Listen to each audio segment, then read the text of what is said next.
Good day, people. I am Kian, Palmas, your host for tonight. This show is Info Tonight, and welcome to our show. Tonight, we invited Mrs. Agnes Palmas for an interview. She was a 40-year-old woman who lives in Lipa City, Batangas. Welcome and thank you for coming, Mrs. Agnes Palmas. Today, I will ask some questions. Is it okay? Yes, of course. Do you know something about the retraction of Rizal? I know what retraction is, but probably I don't know what is the retraction of Rizal. So, if you don't know the retraction of Rizal, can you share something about Rizal? Yes. Actually, I was informed by the show that our interview will be all about Rizal. So, I do research and notes, as well as organize what I am gonna say in this interview. This is so common to say. Dr. Jose Rizal is our national hero and Filipino writer. His full name is Jose Protasio Rizal Mercado y Alonso Realonda.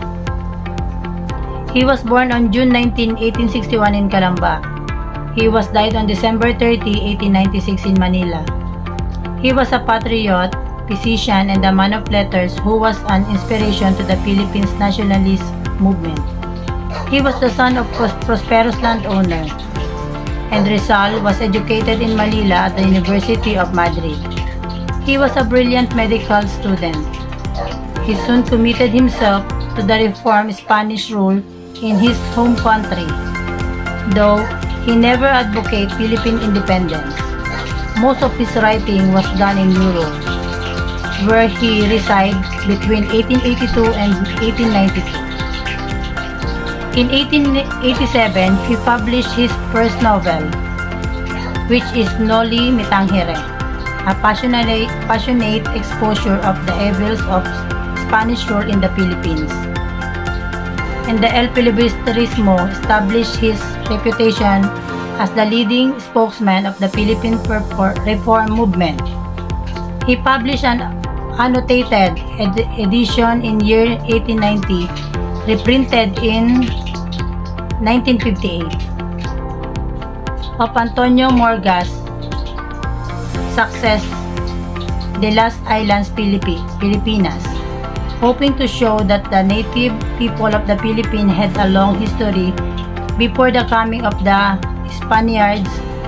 He became the leader of the propaganda movements, contributing numerous articles to its newspaper, La Solidaridad, published in Barcelona.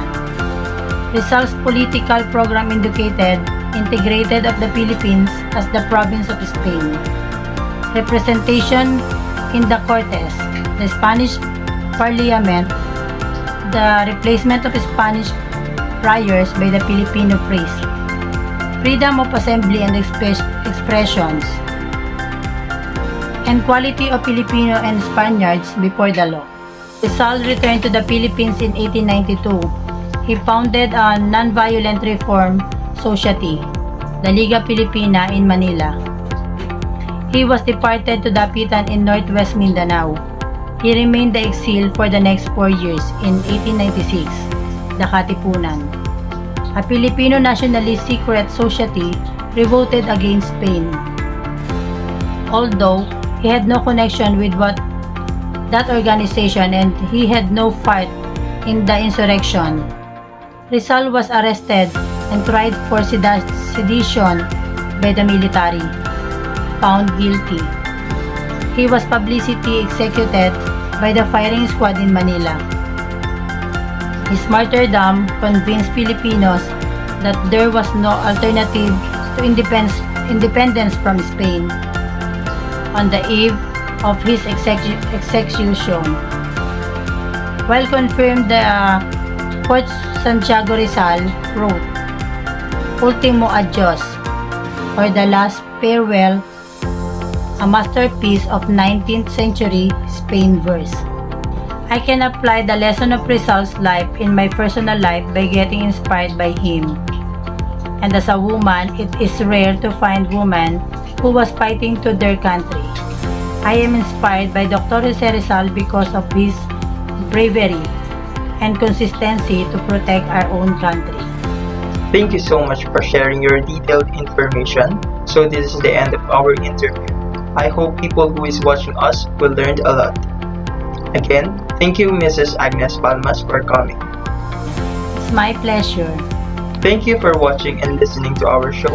Again, this is Info Tonight, and I am your host, Kian Palmas from ARCH1A.